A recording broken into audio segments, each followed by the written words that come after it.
મુખ્યમંત્રી ભૂપેન્દ્ર પટેલની ઓફિસે પહોંચ્યા હતા અમદાવાદના લોકો, કેમ કે તેમની મિલકત હતી, તેમની જગ્યા હતી, તે ખોટી રીતે વહેંચાઈ ચૂકી હતી અને મુખ્યમંત્રી ભૂપેન્દ્ર પટેલ આદેશ કરે છે અમદાવાદના કલેક્ટરને, પરંતુ આ આદેશને અમદાવાદના કલેક્ટર પણ હવે ગણગારી નથી રહ્યા અને વિગતવાર વાત કરવી છે જે પ્રકારે આ પીડિતો છે, આ રહેણાંક ધરાવનાર લોકો છે, તેમની સ્થિતિ અને આરોપ છે તે મામલે।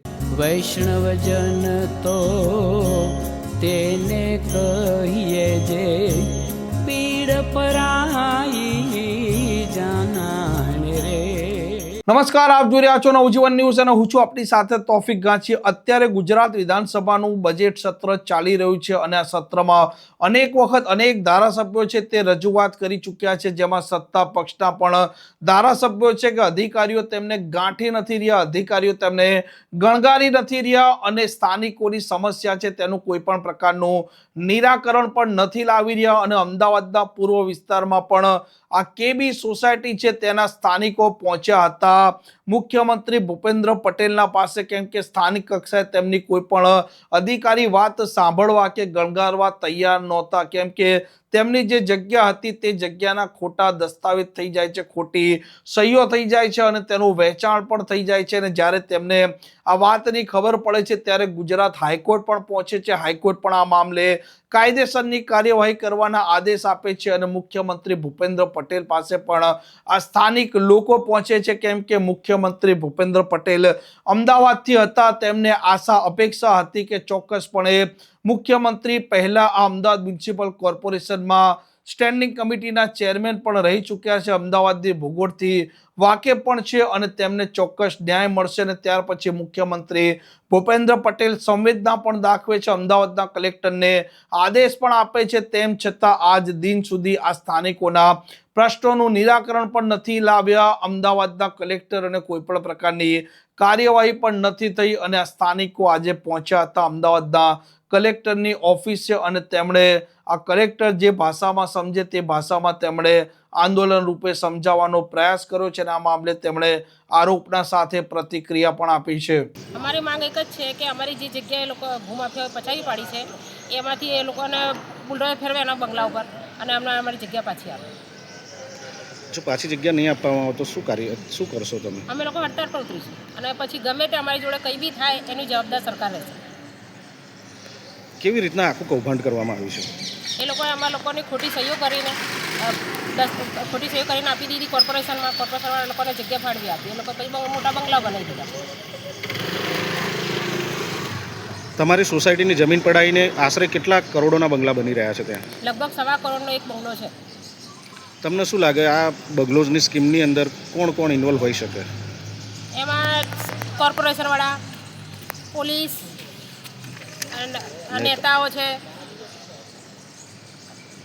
તમને શું લાગે ગરીબોનું કોઈ સાંભળવાળું છે?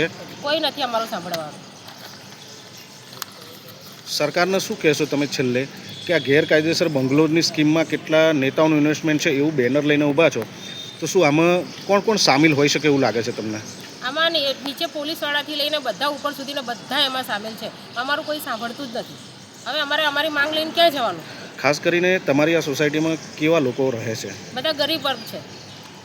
શું તમને એવું લાગે છે કે ગરીબોનું કોઈ સાંભળવાનું નથી? કોઈ સાંભળવાનું નથી, જે રૂપિયાવાળા છે એમનું સાંભળે છે, અમારું કોઈ અમે સવારે 10 વાગ્યાથી આવીને બેઠા છે પણ કલેક્ટર સાહેબ અમને મળવા તૈયાર જ નથી। આજે કેટલા વાગ્યાથી કેટલા વાગ્યા સુધી તમે આવ્યા છો અને કેવી પરિસ્થિતિમાં આવ્યા છો તમે? ઘરે છોકરાઓ શું તકલીફ શું પડે છે તમને? અમે ઘરે છોકરા મૂકીને આવ્યા, સવારના આવ્યા 10 વાગ્યાના આવ્યા, ત્યારથી અમે પાણી બી નથી પીધું, એમને ભૂખ્યા તરસે અહીંયા બેસી રહ્યા છે પણ કલેક્ટર સાહેબને 10 મિનિટનો ટાઈમ નથી અમને મળવાનો। કલેક્ટર આજે તમે આવ્યા તો શું તમને એમને બોલાયા હતા? બોલાયા હતા આજે અમને, પણ તોય અમને મળવા નથી આવ્યા। તમને અહીંયા આગળ આવીને નિરાશા કેટલી થઈ છે? અમને તો બહુ નિરાશા થઈ છે, હવે લાગે છે કે અમારું સાંભળવાનું કોઈ નથી। ગુજરાતની અંદર તો સરકાર એવું કહે છે કે બહેનોની સાથે થતો અન્યાય અમે તાત્કાલિક રોકીશું।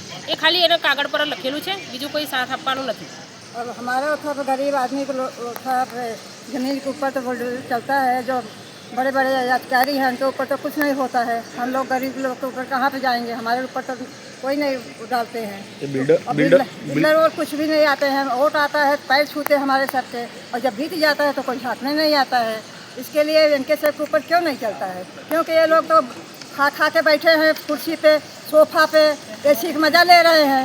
गरीब लोग कहाँ जाएंगे? झोपड़ी में उसको भी तोड़ रहे हैं, बुलडोजर चलवा रहे हैं। हमको न्याय चाहिए, क्या करेंगे? अगर न्याय नहीं मिलेगा न्याय नहीं मिलेगा तो मैं मर जाऊंगी, बुलडोजर के आगे पड़ के सब गिर के मरूंगी इनके ऊपर, और कुछ नहीं। क्या करेंगे?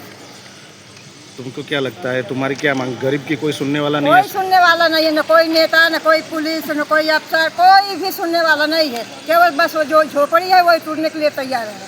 हमारे जमीन के ऊपर इतने मकान खड़े कर दिए हैं, किसी को मालूम नहीं पड़ा, उसके लिए हम अपने व्यवस्था पे खड़े हैं। आज कितने बजे से यहाँ पे आए हो? अरे आज मैं 9 बजे से यहाँ आई, भूख हड़ताल पे, बोतल पानी लेकर उसको भी नहीं पी, उससे पड़ा है।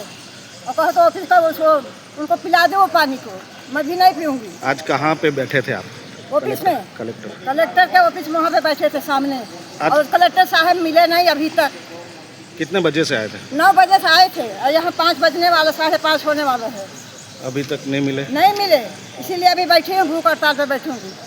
जब तक नहीं मिलेंगे, जब तक न्याय नहीं मिलेगी, तब तक बैठूंगी। अगर आपके जान पे कुछ खतरा होगा तो इसके जान जिम्मेदार, का खतरा होगा कलेक्टर साहब के ऊपर होगा, और क्या करेंगे? इसके जिम्मेदार कौन होंगे? कलेक्टर साहब होंगे, और कौन होगा?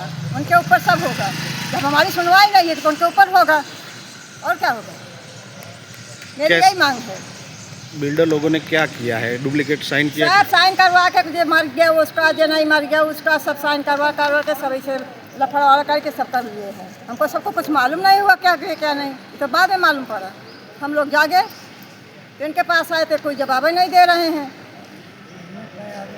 हाँ, झुकने के लिए तैयार नहीं है कि कम से कम झाँक ले गरीब लोग कैसे हैं, क्या हो रहा है, क्या कहाँ कहाँ हम लोग दौड़ के जाए, कहाँ पर गए, और कलेक्टर साहब बुलाए तब भी नहीं निकल रहे हैं कलेक्टर साहब।